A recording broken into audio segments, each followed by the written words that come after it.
জিল্লুর রহমানের কে কবর থেকে উঠাইয়া তার যে মাটি মুটি থাকবে এই মাটি মুটি কে এখানে ফাঁসি দেওয়া হোক। আওয়ামী লীগের আমলে যত রাষ্ট্রপতি হয়েছে চুপ্পু সহ সকল রাষ্ট্রপতির ফাঁসি চাইবে। চুপ্পুকে বাইতুল মোকাররমের সামনে জনসমক্ষে তার ফাঁসির কাস্টে ঝুলানো হোক এবং তাকে ফেরাউনের লাশের মতো রাষ্ট্রপতির লাশকে ফেরাউনের লাশের মতো মমি করে বাইতুল মোকাররমের সামনে কাজ দিয়ে বাধাই করে তাকে ঝুলাই রাখা হোক।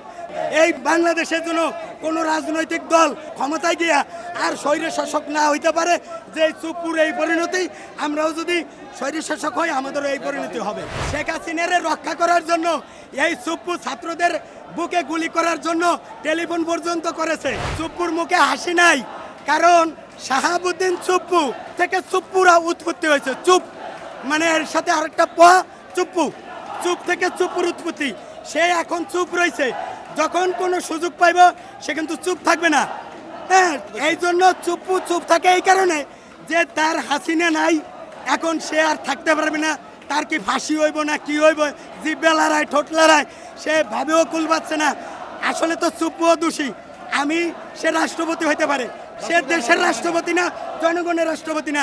এই চুপ্পুকে বাইতুল মোকাররমের সামনে জনসমক্ষে তার ফাঁসির কাস্টে ঝুলানো হোক এবং তাকে ফেরাউনের লাশের মতো রাষ্ট্রপতির লাশকে ফেরাউনের লাশের মতো মমি করে বাইতুল মোকাররমের সামনে কাজ দিয়ে বাধাই করে তাকে ঝুলাই রাখা হোক, যেন পৃথিবীতে এই বাংলাদেশের জন্য কোনো রাজনৈতিক দল ক্ষমতায় গিয়া আর স্বৈর শাসক না হইতে পারে যে চুপ্পুর এই পরিণতি, আমরাও যদি স্বৈর শাসক হই আমাদেরও এই পরিণতি হবে। শেখ হাসিনারে রক্ষা করার জন্য এই চুপ্পু ছাত্রদের বুকে গুলি করার জন্য টেলিফোন পর্যন্ত করেছে।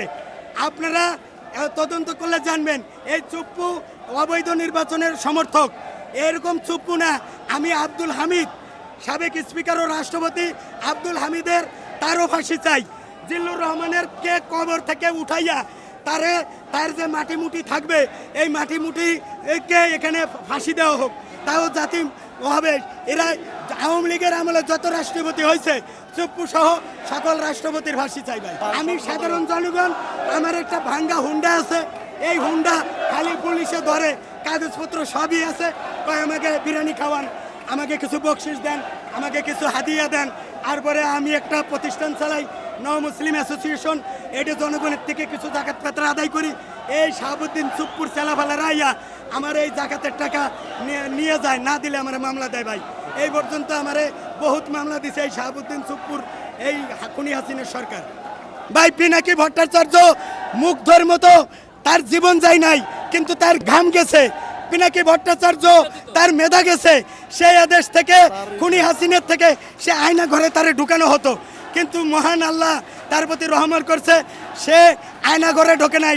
সে বিদেশ থেকে এমন এমন শব্দ বোমা নিক্ষেপ করছে যে শব্দ বোমার কারণে হাসিনার মনে করেন যে বায়ু নির্গত হয়েছে, সে তার মনে করেন বায়ু নির্গত হয়েছে, কারণ সে এই শব্দ বোমা সে শুনে তার ক্ষমতা অর্ধেক পিনাকি ইলিয়াস হুসাইনদের কারণেই ছুটে গেছে।